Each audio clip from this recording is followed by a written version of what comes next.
Assalamualaikum warahmatullahi wabarakatuh.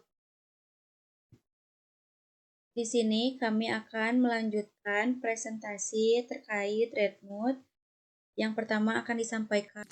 Di slide ini, kami jelaskan bagaimana Redmond masuk ke pasar dan menjangkau pelanggan utama kami.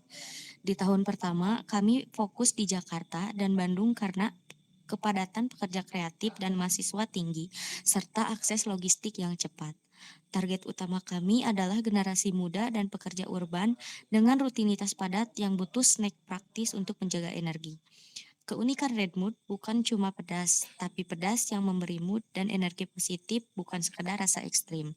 Kami menggunakan kombinasi digital seperti Instagram, TikTok, WhatsApp, marketing, dan juga offline seperti booth event, kampus, dan UMKM. Kami bermitra dengan nano dan micro influencer, komunitas coworking space, serta layanan pesan antar untuk distribusi dan promosi. Keberhasilan kami diukur dari CAC, repeat order, engagement rate, dan pertumbuhan penjualan bulanan. Boleh next slide. Pada bagian penjualan dan layanan pelanggan.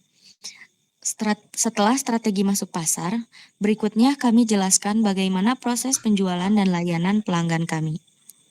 Penjualan difokuskan secara online untuk efisiensi melalui TikTok Shop, Shopee, dan marketplace lainnya.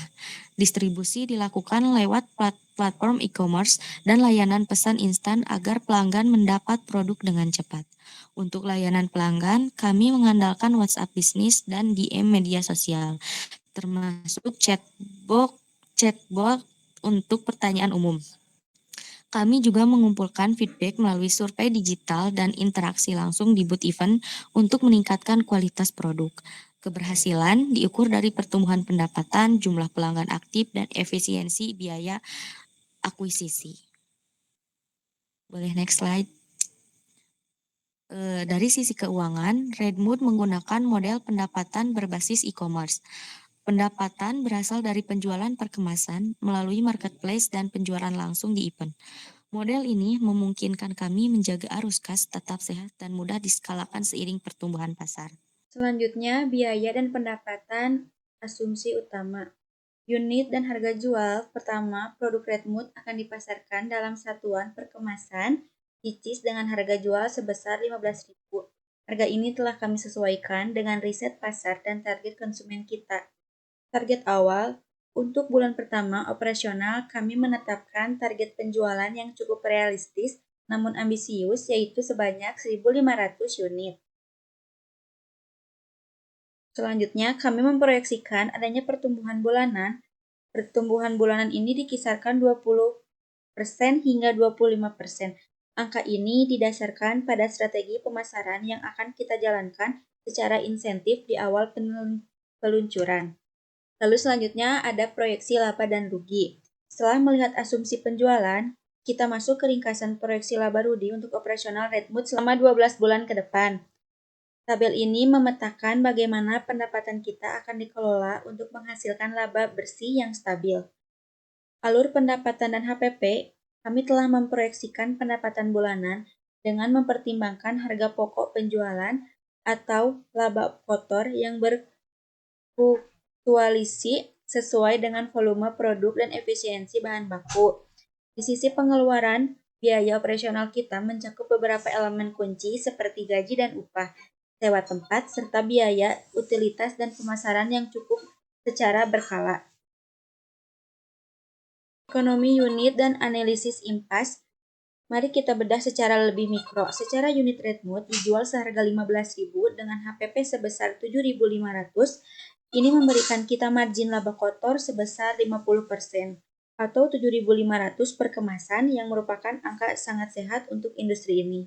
Secara akumulatif dalam tahun, kita menargetkan total pendapatan di kisaran 350 sampai 400 juta dengan proyeksi laba bersih mencapai 120 juta. Kapan sih bisnis ini balik modal? Berdasarkan perhitungan kami, kita akan mencapai bulan impas pada bulan ke-6 operasional. Melalui diagram lingkaran, kita dapat melihat bahwa 50% dari struktur biaya kita adalah HPP, sementara sisanya teralokasi untuk biaya operasional dan laba bersih. Lalu ada langkah berikutnya. Pada fase awal, bulan 1-3, langkah pertama kita berfokus pada peluncuran web dan memvalidasi layanan pada 50 pelanggan pertama kita. Lalu pada bulan 4-6 di kuartal kedua, target utama adalah mencapai titik impas dan melakukan optimasi stok agar arus kas semakin sehat. Lalu ada bulan 7-9, kita akan menambah variasi produk baru dan menjalin kemitraan dengan 3 reseller untuk memperluas jangkauan pasar. Hingga di bulan ke-10-12, menjelang akhir tahun pertama, fokus kita adalah pada legalitas resmi bisnis dan memastikan target laba tahunan tercapai sepenuhnya. Selanjutnya akan dipresentasikan oleh Silvi. Oke. Selanjutnya ada penilaian viabilitas usaha. Indeks kelangsungan hidup Ventura ini 93,33%. Kekuatan utama kami terletak pada profitabilitas yang sangat tinggi dengan indeks viabilitas mencapai 93,33%. Usaha ini memiliki fundamental keuangan yang sehat karena mampu mencapai titik impas hanya dalam 6 bulan. Selain itu, perencanaan strategi pasar dan efisiensi biaya operasional berjalan sangat baik, memastikan laba bersih tetap optimal. Untuk area perbaikan, area peningkatan utama adalah optimalisasi biaya operasional dan skalabilitas pemasaran. Kami perlu memperkuat sistem manajemen stok agar lebih efisien dan mengurangi resiko pemborosan. Selain itu, strategi digital marketing perlu ditingkatkan lebih agresif untuk memperluas jangkauan pasar di luar target saat ini, agar pendapatan tidak stagnan. Next.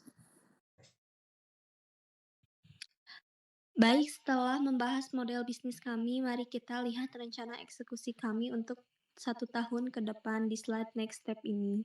Kami membagi peta jalan ke dalam 4 fase utama. Bulan 1-3 fokus utama kami adalah peluncuran web dan validasi pasar dengan target 50 pelanggan pertama. Di fase awal ini, kami membutuhkan dukungan dana sebesar 15 juta untuk perangkat keras seperti laptop. Di bulan 4-6, kami menargetkan untuk mencapai break-even point atau titik impas dan optimasi stok. Di sini kami mulai membutuhkan gudang fisik dengan alokasi dana 10 juta. Bulan 7-9, kami akan melakukan ekspansi produk dan menjalin kemitraan dengan minimal 3 reseller untuk memperluas jangkauan. Bulan 10-12, target akhir tahun kami adalah menyelesaikan seluruh legalitas resmi dan mencapai target laba tahunan yang telah ditetapkan. Dengan total kebutuhan dana mengemban mencapai 30 juta. Secara total, rencana ini dirancang agar bisnis kami tumbuh secara organik namun tetap terukur. Next. Tentu saja, rencana besar tersebut hanya bisa dieksekusi oleh tim yang solid. Izinkan saya memperkenalkan orang-orang di balik layar Venture tim kami. Pertama ada Wafa Rufaida, ahli strategi pasar kami yang memiliki spesialisasi di riset pasar dan analisis tren. Lalu ada saya sendiri, Silvi Nuraini, selaku manajer proyek yang bertanggung jawab atas perencanaan jadwal dan manajemen operasional. Dan ada Tabina Najla yang hanya fokus pada strategi pemasaran dan analisis target pasar. Kami bertiga berasal dari Universitas Sangga Buana dan memiliki komitmen penuh 100% untuk melanjutkan dan membesarkan usaha ini. Saat ini kami sudah didampingi oleh mentor di bidang branding, digital, dan legal bisnis. Namun, untuk mencapai target di slide sebelumnya, kami masih membuka ruang bimbingan terutama di area strategi pemasaran, legalitas lebih lanjut, dan ekspansi jaringan reseller. Next. Selanjutnya, izinkan kami merangkum esensi dari bisnis kami dalam ringkasan kelompok usaha. Redmood bukan sekedar merek, melainkan sebuah gerakan untuk memberdayakan ekspresi diri melalui produk gaya hidup yang memadukan estetika modern dengan fungsionalitas tinggi. Misi kami berkomitmen menghadirkan solusi gaya hidup yang berani dan penuh energi. Kami ingin membangun ekosistem inklusif yang menginspirasi setiap individu dan mengekspresikan jati diri mereka secara autentik setiap hari. Relevansi sosial dan ekonomi, kami melihat bahwa di tengah tekanan modern, kesejahteraan emosional sering terabaikan. Redmood hadir untuk menjawab krisis identitas tersebut. Bagi kami, membantu seseorang tampil percaya diri bukan hanya soal gaya, tapi upaya kolektif membangun masyarakat yang lebih tangguh dan positif menghadapi masa depan. Sebagai penutup, kami ingin kembali menekankan bahwa misi Redmood adalah menjadi wadah bagi mereka yang berani tampil beda dan penuh energi. Kami percaya bahwa produk yang inovatif dan pesan yang positif dapat mengubah cara seseorang memandang dirinya sendiri. Terima kasih atas perhatian dan waktu yang diberikan. Kami sangat terbuka untuk diskusi lebih lanjut, masukan, maupun pertanyaan dari rekan-rekan semua. Bersama Redmood, mari kita tampil lebih percaya diri dan positif setiap hari. Terima kasih.